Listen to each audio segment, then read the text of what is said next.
Hello, Booktube. I should prepare you ahead of time for what may be a long video. We have a Q&A to do. I asked for questions in honor of the fact that I was about to reach 3,000 videos, which, unlike any of the other milestones that I've had on this channel, is unique for Booktube. I'm wondering how close I am to being unique for YouTube.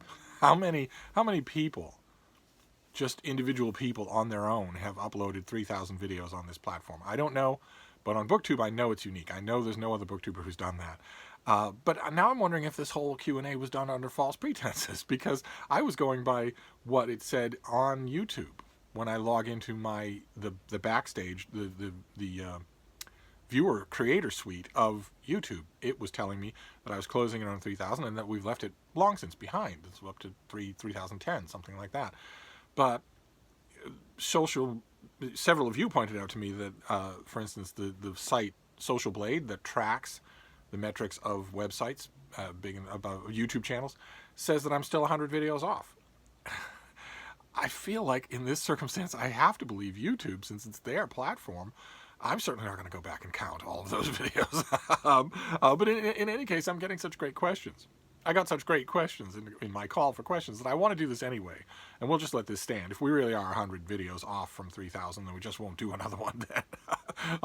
So let's just jump right in. I'm going to try to be as brief as possible in the futile hopes, of getting this done in one video.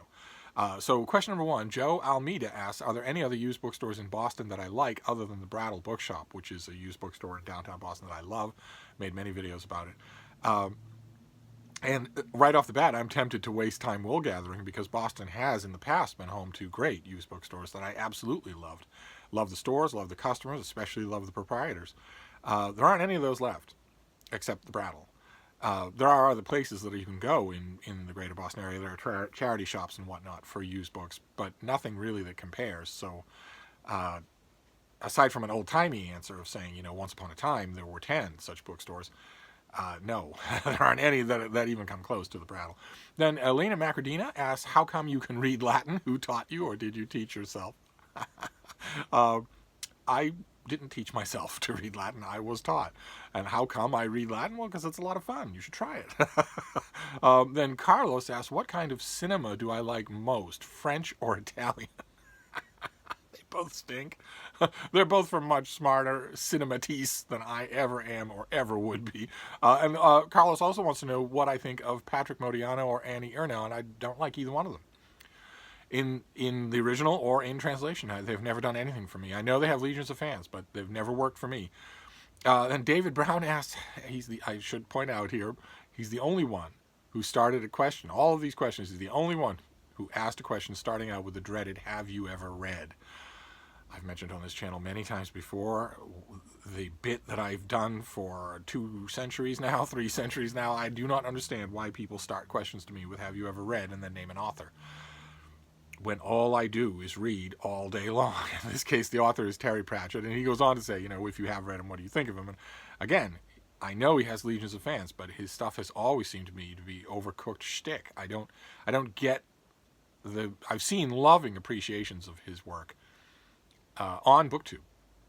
Beautifully done, incredibly intelligent and eloquent appreciations of his work on Booktube, especially in the wake of his death. So I know there's something there, at least among his readers, but I've never seen it. I've gone looking for it in his books, and I've never seen it. Just like I went looking for it in Patrick Modiano when he won the big prize. I went looking, seeing, okay, well, is there anything here? And I resolutely did not see it. Then Tyler Curtis asks, who is one author whose personal vices ruined your ability to enjoy their fiction, and one novelist who, though a moral cretin, you still enjoy reading? And I police myself to make sure there are no entries in the first category. That is the wrong way to read. I know I always say there's no wrong way to read, but that's the wrong way to read, is to care at all, or at least to make you stop. I've read novels that I thought were really, really good, even contemporary novels, even in the last 20 years, by authors that I know perfectly well are gigantic bags of crap. And I've liked those novels, or at least found them worth exploring. We have to do that. We absolutely have to. So for me, it's always the second part. I'm always willing to read works by moral cretins and even enjoy them. And that's often the case. And a lot of times, the more I enjoy a book, the less I want to know if the author is a moral cretin. I don't want to know if that's the case. Although I end up reading shelf loads of author biographies anyway. So I end up finding out sooner or later if I don't, in the occasions when I don't already know. Then Jessica W. says, explain why Star Wars is not your jam. I don't know where this impression comes from. I am a huge Star Trek fan, absolutely. Gigantic Star Trek fan. Star Wars has always been kind of meh to me. It's can be fun, it can be interesting. I admit, if this question comes from a tiny element, maybe a current, an undercurrent of an irritation in my voice when I've mentioned Star Wars or Star Wars properties in the past, it might be because of the fandom for Star Wars, which has always struck me as overblown. And in the last few years, specifically since since The Last Jedi, large segments of the Star Wars fandom have revealed themselves to be just plutonium radioactive a-holes. Those are people that you don't want to be in the same supermarket with them, much less in a conversation with them. But that has nothing to do, that's not Star Wars' fault. I wouldn't say that it's not my jam. I like it just fine. Then PRCZEK02 has a barrage of questions. Number one, can you name one of your ships? And I immediately was ready. And then he specified, or they specified, that that does not mean vessels that I have been on. It means shipping in fiction, in fan fiction, where you put two characters together in a romantic relationship. And I have never done it, so I don't have any favorites. Then imagine if you could erase your memory of reading a book or watching a movie, and now you're able to experience it for the first time. Which would you pick? I absolutely wouldn't do this. I wouldn't engage in this hypothetical. It's horrifying. And it leads me to suspect that PRCZEK02 is young. I don't even want to set foot on one plank of a hypothetical that has me erasing memories. No. I'm perfectly happy to shove these great experiences under the noses of young people and watch them and experience it vicariously, but I don't want to remove anything. Then he goes on, or they go on, let's say you can go back in time and save 5 works we don't have. Which 5? And there's a cheat answer to this question, one that won't satisfy you, and it probably wouldn't satisfy me, which is that I don't know which 5 I'd save because I don't know they exist. But if I don't take that cheat, then I would say the usual answers. You know, the classical authors that we've been looking at on the Daily Penguin series, Livy, Tacitus, these writers who I already know I love them, and I just wish I had everything they ever wrote. It'd be 5 of those. I wouldn't need to leave ancient Rome. I wouldn't need to leave the same generation of ancient Rome. Then, if you were a superhero, what superpower would you have? Well, I don't know. Invulnerability to pain? No fixed blood type? Able to resolve images in what you would consider to be complete darkness?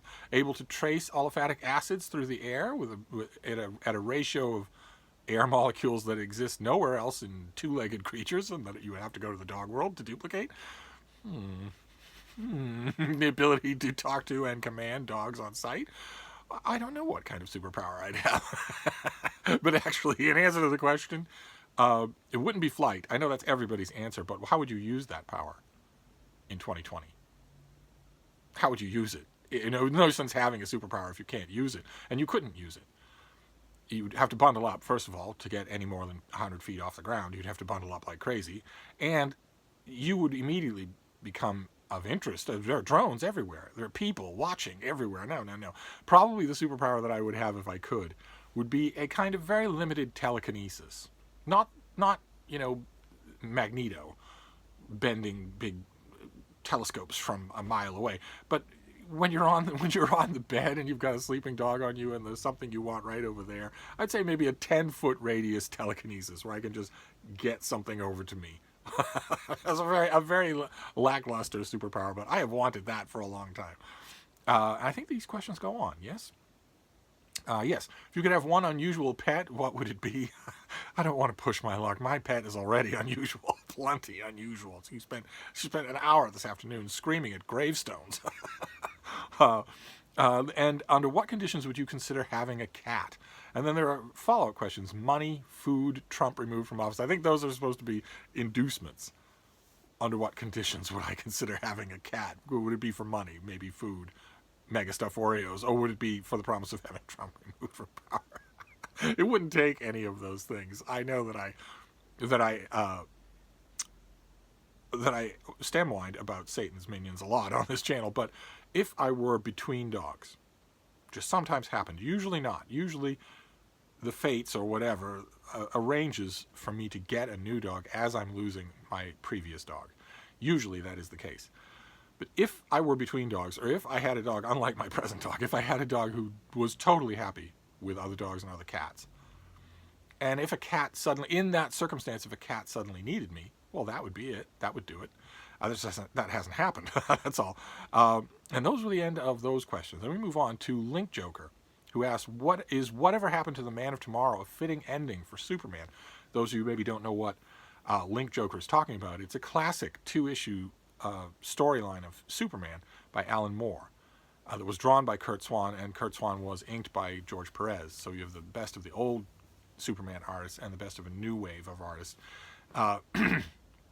And it was then collected into a skinny little graphic novel. It is widely recognized as one of the greatest, one of the classic Superman stories. And it had extra poignancy because Alan Moore wrote it at a time when DC was doing Crisis on Infinite Earths and revamping their continuity to simplify things. And Alan Moore's sort of unspoken contention was, if you have good writers, you don't need to simplify anything. So he hauled in the entirety of the Superman mythos in these 2 issues.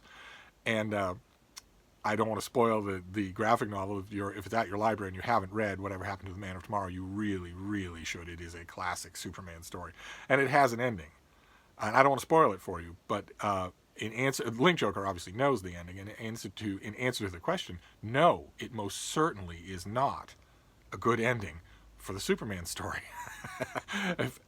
Allow me to remind you of the stirring opening of The Adventures of Superman, in which we're told that Superman is engaged to fight a never-ending battle for truth, justice, and the American way. And the exact opposite of never-ending battle is the ending of Whatever Happened to the Man of Tomorrow. I loved the story, absolutely loved the issue, but I got to the ending and said, this guy doesn't understand Superman at all, if that's what he thinks a happy ending is. So no, it does not. And Link Joker has another question. What is your favorite decade of fantasy fiction? I don't have one. I thought about this, but all of my favorite fantasy and science fiction writers wrote for 8 decades. Most of them did. I mean, every Robert E. Howard that didn't, there were 10 that did. So, and I tend to look at it that way, as in terms of body of works rather than decades. So I don't really have one. Then thoughts on the Vulgate cycle, and does it compare with Le Mort d'Auteur? My first thought when I read that question was, God, I love my subscribers.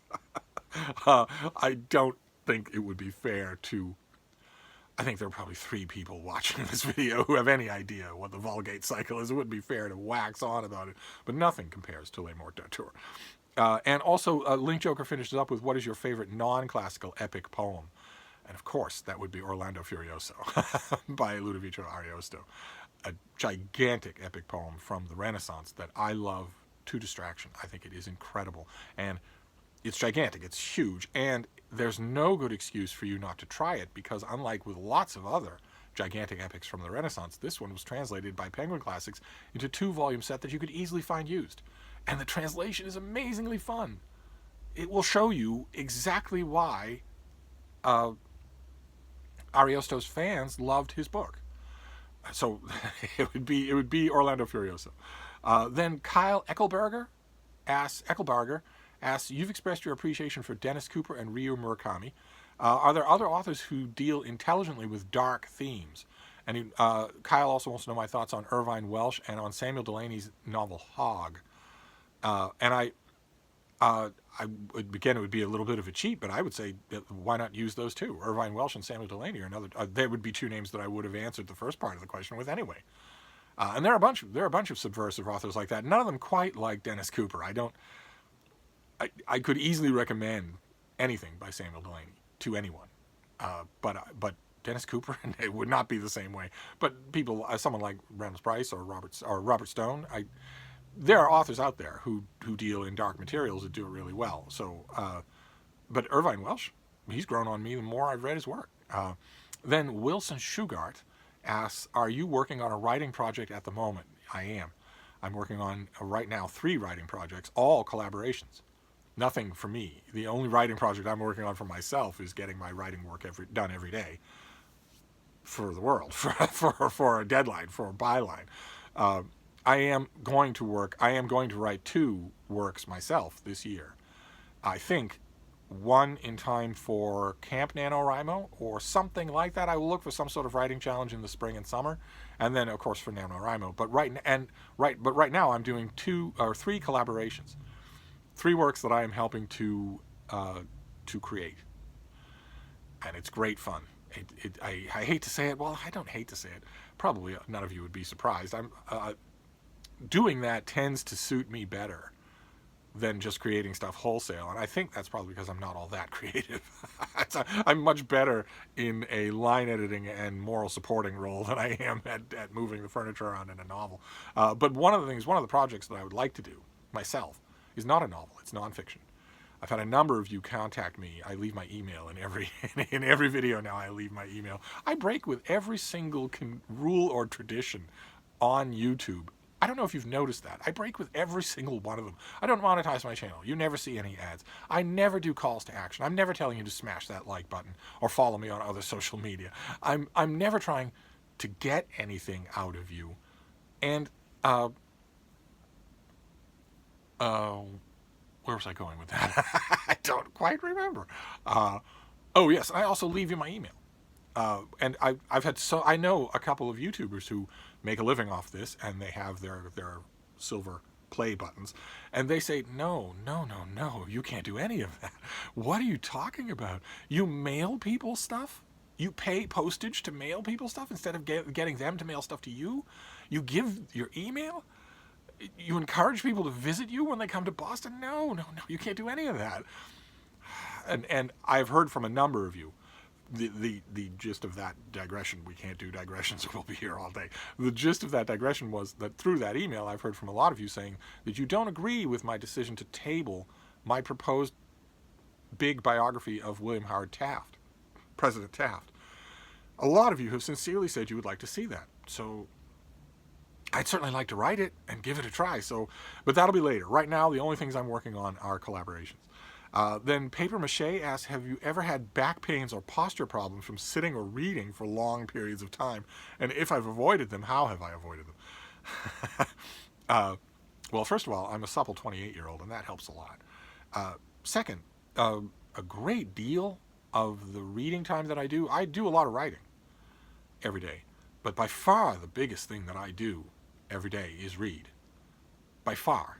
And when I read, I am almost completely flat on the bed. I am propped up on pillows, but I am basically laying down. And that doesn't put any strain on your spine or your posture of any kind. And the other suggestion, I know it's going to seem strange coming from me. I crack wise about it all the time. The other suggestion is to be active. I have a 10-pound little Hanoverian warrior princess right now who loves long ground-eating walks, provided it's perfect weather. If it's too windy, if it's too cold, if it's too rainy especially, oh my God, but also snow or sleet, then her answer is absolutely not. But if it's a good day, then, the key that I'm trying to say is that I get up and get out. I get up and move around, and that helps a lot. Deep breaths, lots and lots of flexing and stretching, that helps a lot. Let's see here. Minnie Gunnifer says, which writer would you like to have a fist fight with? Violence never solved anything. First of all, I don't fist fight. It's absolutely ridiculous to take your fist, which has paper-thin skin, covering bone, and that is made of your hand, which you desperately need to do everything.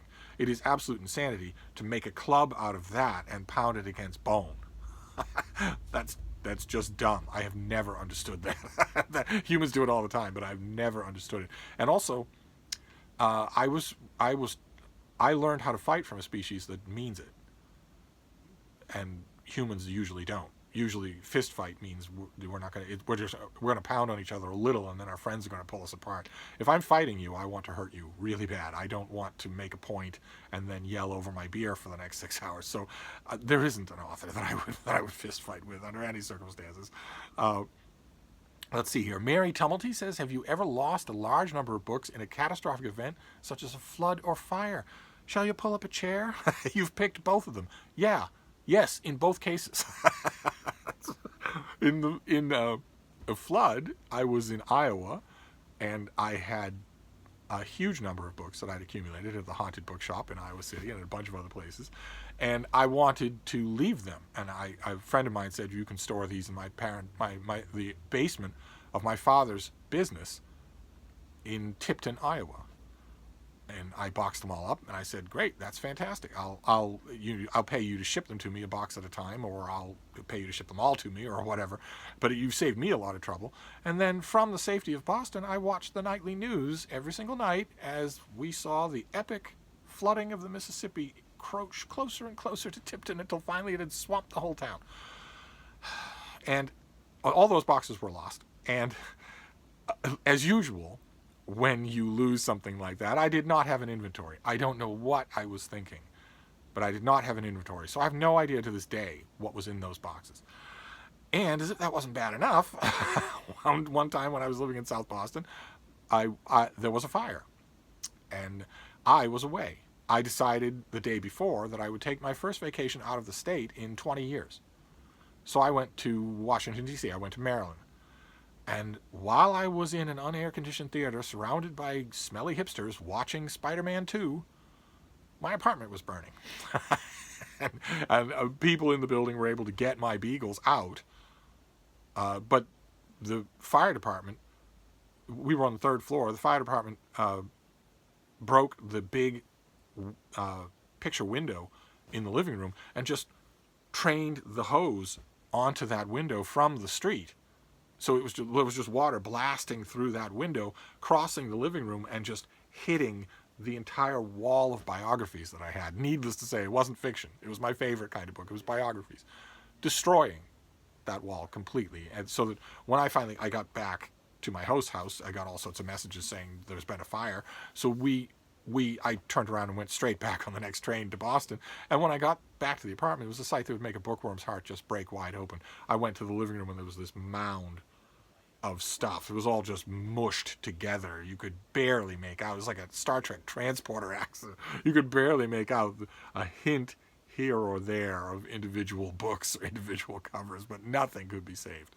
A few biographies way on the periphery of that wall I managed to save, and still have a couple to this day, where they are singed from the smoke and the heat and the whatnot, and they are also warped from the water, but they are still usable, but it's tiny. It's like 2 or 3 out of what was 400 or 500 books. So, yeah, flood and fire.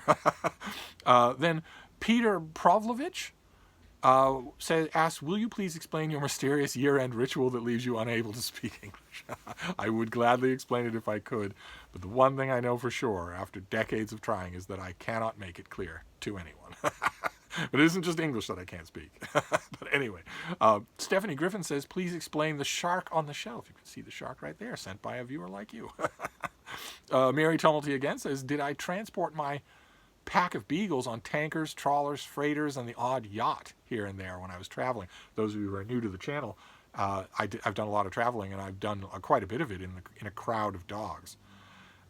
And yes, most of that travel was on the open ocean. Most of it was on waterways of one kind or another. My dogs were always with me. Maybury Book Club asks some of your favorite writers who enjoy reading that I enjoy reading in their original languages.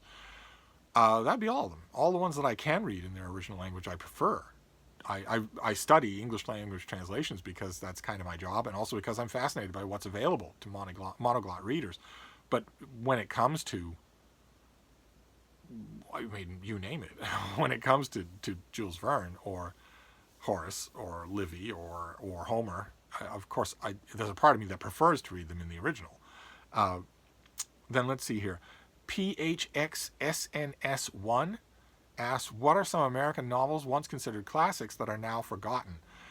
There are a lot. Well, the one that always sticks in my craw is The Rise of Silas Lapham by William Dean Howells, which for a long time was considered a classic social novel, a classic American social novel. It is really good. It's easily the best novel that Howells ever wrote. And for a long time, it was in the Norton Critical. It was in the Norton Anthology of American Literature. And if you're in there, you're okay. You're not going to be forgotten if you're in there, because students are going to be exposed to thousands and thousands, hundreds of thousands of students all across the country in every freshman lit course are going to be exposed to your work. And I remember the year vividly when Norton decided to drop The Rise of Silas Lapham from the Norton Anthology of American Literature. I thought, that's it. Sure, there'll be a Barnes & Noble paperback edition. There'll be a couple of reprints here and there. It'll still be around in bookstores for a while, and it's free at Project Gutenberg, but it's dead. It will now be forgotten because it's not being taught. And that was sad. That was a sad moment. Let's see here. The Room note says, in your travels, did you ever have any Bigfoot, Yeti, Orang Pendek encounters? No, I did not. Their next question is, we all know Bigfoot is real, but is the Chupacabra real? No, I don't think so. I think the Chupacabra is clearly rabid dogs. Every encounter that I've seen that isn't bulletproof and 10 feet tall is pretty clearly canine, and pretty clearly just a distressed canine. And I have met rabid dogs, including ones really far gone, and if they've got mange, and if they're rabid, and it's low light, and you're on a road, and you're not expecting it, you will not think it's a dog, by its behavior, by its affect, or by its appearance. So Chupacabra, no. And I would also say that I'd draw a question mark around that. We all know Bigfoot is real, because like I said, I never encountered one. Never encountered any hint of one. And it's not just that I have tramped through every single piece of forest anywhere in the world. I have, on foot, every single inch of forest everywhere in the world, repeatedly. It's not just that I've done that. It's that I've done that in a large crowd of beings, of friends of mine who had super senses. A large crowd of dogs. And they alerted me to wolverines and marmots and elk and moose and bear, and never anything that they couldn't slot. Never. Not once. And I don't see, if I were just, a once-a-year camper, that I might not care, but I wasn't. For a long time, I wasn't. Seems to me, I always say this about I just say this about so-called Bigfoot researchers, but I can definitely say it about myself. There was a time there for 20 years or so when if I hadn't encountered a Bigfoot, then there wasn't one to encounter. So I don't know. I like to believe as much as anybody. And then the last question from the Room note is, why are you not willing to shower and put on pants so Deb will come over again to make videos? Those of you who are new to the channel will not know who this Deb person is. It's been a long time it's been a year since she was on this channel, but she made a mark. Everybody liked her more than they liked me. Not that that's a very high bar. She's an old friend of mine, a counterpart of mine, and I ask all the time for her to come over. As soon as it's convenient for her, she will. She loves Frida, and Frida loves her. It has nothing to do with me putting on pants. Okay? 3 1/4 inches of Celtic thunder. I ask you to bear that in mind. Then Music Bookaholic says, besides Big Wonderful Thing, which is was a nonfiction work from last year, what are some of your favorite other books of state history? I don't have a lot of favorite books of state history, but one of them came to mind, and it's driving me crazy. It's driving me absolutely crazy. It was a big fat book on Pennsylvania, a history of Pennsylvania, that I remember really liking. Can't for the life of me remember what it was. I think last year or the year before, Andrew Murphy did a big biography of William Penn, and that was terrific. But that's not the book I'm thinking of. The book I'm thinking of was from like the late 70s or even the mid 70s, something like that. Can't for the life of me remember what it was. I know that's no help to you. That's what kind of my job is, to help you with recommendations. But I don't remember that one. But if I do, I will hold it up. If I can find it, I'll hold it up and show it to you. And David Wardrop asks, what do you think the world will be like in 2030? And in 2030, we'll be 2 years into Ivanka Trump's first term in the White House. So you can just imagine what it will be like. We will have been 10 years. We will have been 10 years under mob rule in this country. We will have been 10 years as a laughingstock banana republic in the eyes of the world, where payola works, where bribery works, where integrity, honesty, and office is not only gone, but gone for so long, 10 years, that most Americans don't even remember what it was like to encounter it. Where every single public person lies all the time, and when they do, the video proving that they're lying the video of them from 4 years ago saying the exact opposite or predicting that they would lie about what they're lying is immediately circulated and everybody just laughs. Because the whole idea is gone. It's not just that they think it's funny, it's that the whole idea of any kind of public accountability is gone. And the base block of the voters in America just assume that it's kind of a fun in-crowd thing to just have a royal family, just keep voting in a royal family. Unless the royal family changes the voting procedures so that that's not an issue anymore. But one way or another, if you meant political, that's what it's going to be like. It's going to be the second. I know that all of you listening now think that I'm exaggerating. It's going to be. I'm not. It's going to be the second year of Ivanka Trump's first term in office. As to what the world will be like, I think it's safe to say by 2030 we will have seen a hostile, intentional nuclear detonation. Not nuclear war, but a suitcase bomb going off in Shanghai or Boston or New York, something like that. I don't think there's a chance that we can escape that for another 10 years. There'll probably be a couple of massive xenoviruses, these new viruses that come in. They've been encountered and transported by the fact that, planes and routes hop all over the world, and the world is not ready for an airborne pandemic. The world is absolutely not ready. Every country in the civilized world has been cutting back on readiness for such an eventuality for the last 30 years. Well, that can come home to roost, and when it does, it will be too late. It'll just be the survivors who will make the new policy and set up triage centers and whatever. I can't imagine that we'll go another 10 years without seeing that. In terms of the rest of the world, I think we're headed for a massive economic meltdown, something that'll make 2008 look like a picnic. I think that's probably no more than 2 years away, and a bunch of other stuff. And that's not even talking about environmental degradation. If the polar ice caps don't reform, if there comes a year when they melt in their seasonal melt and then they don't reform, well, then that's a completely different world. It'll change my life, that's for sure. I live in a coastal city, and a lot of you do too. A lot of you live in floodplains. And there'll be water shortages and whatnot, but who knows what else will happen? Who knows? Maybe something good will happen. Maybe by 2030, you'll have doc-in-a-box outpatient gene sequencing, where, yeah, there's a thing wrong with your teeth or with your eyes, but it's a genetic thing, and we can fix it. And now that the first generation of these things, when they were $20,000 an operation, now that that's all gone and this has all been sorted out, it's affordable.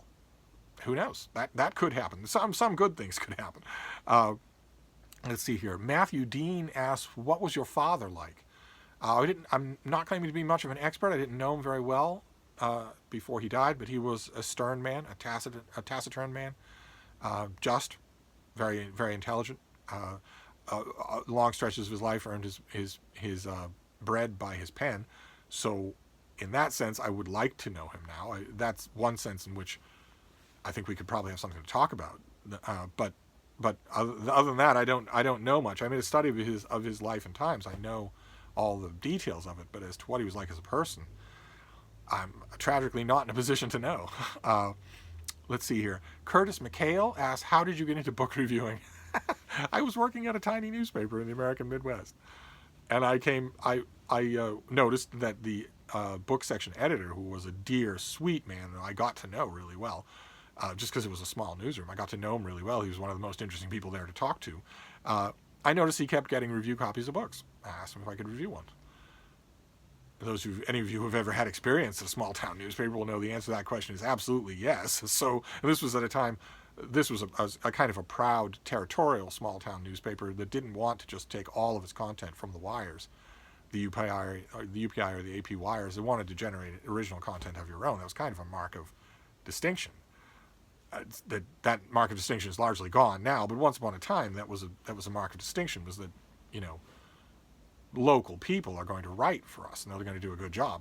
And I asked him if I could review a book, and he said sure, and I did, and he liked it, and then I did it again, and I did it again, and I did it again. In the meantime, we were staying friends and having lunches and whatnot, and that did it.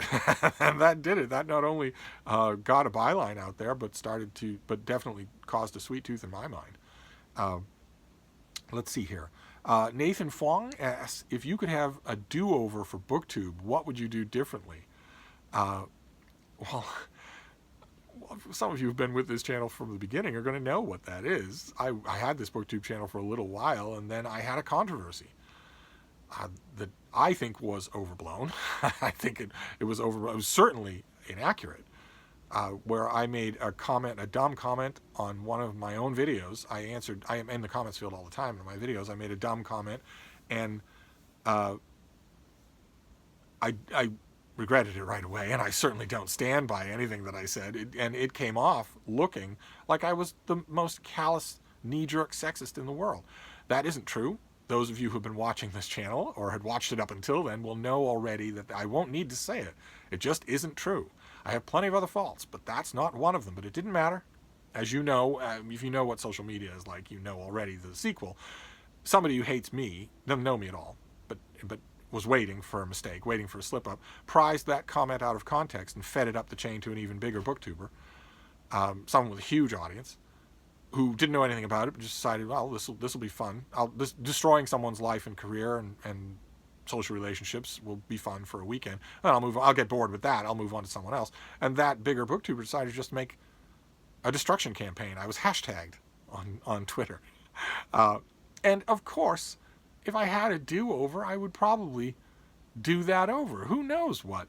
I mean, it feels a little wrong even to suggest it, because I love my current situation on Booktube. Absolutely love it. I have the best subscribers in the world. We have a lot of fun. We have lots of conversation. The only thing I can think of for a do-over for that would be two things. Either, if I did that over, let's say I did that over, so that I not only didn't make that comment, but I didn't make the video that occasioned it, didn't get controversial in any way, at any step along the line, either my channel would have stayed very small, and there would have been no controversy that generated not only anger, but also subscribers, or my channel would have grown enormously. Either way, it's impossible for me to want that as a do-over, because then I'd be risking losing what I have now, and I love what I have now. But that was stressful and irritating to be the subject of such stupid, focused malice on the part of someone who doesn't know me at all. And to have that malice echoed not only by strangers, but also by people that I had been in friendly contact with.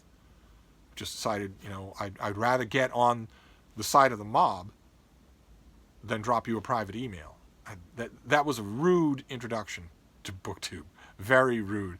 It had me for a great while mockingly sarcastic about the thing that Booktube always says about itself, which is that we're a warm, welcoming community. For a long time, I was sarcastic and bitter about that claim. Until I realized, well, there's Booktube and there's Booktube. This little neighborhood, this little corner of Booktube that we have here, nothing like that would ever happen. We call each other on dumb things all the time. We know our hearts are good. So that's a long, involved answer to say that, of course, naturally, I think that would be the do-over. But, excuse me, I probably wouldn't do it over anyway. I'd probably just leave it in the past. Then let's see here. Nathan Fong also has another question. Do you have a favorite blurb on a book you've reviewed? Yes, I do. On Crime and Punishment. The Cat's translation of Crime and Punishment has a blurb from me on the hardcover, and a blurb by me on the front of the paperback. That was a real treat. To be blurbed on the hardcover, that was a real treat. And Nathan Fong also asks, what about the moose, my famous moose story? Many people here asked about my moose story. And of course, I would need several skins of wine inside me, and we'd need a lot of time. Oh, and I'm noticing we've already taken up a lot of time. All right, well, I'm nowhere near finished with these questions, so I'm going to wrap this up and just go immediately to a part 2. Sorry about that. Some of these take more time than just a yes or no. I'll wrap this up, but I'll be right back. Thank you, Booktube.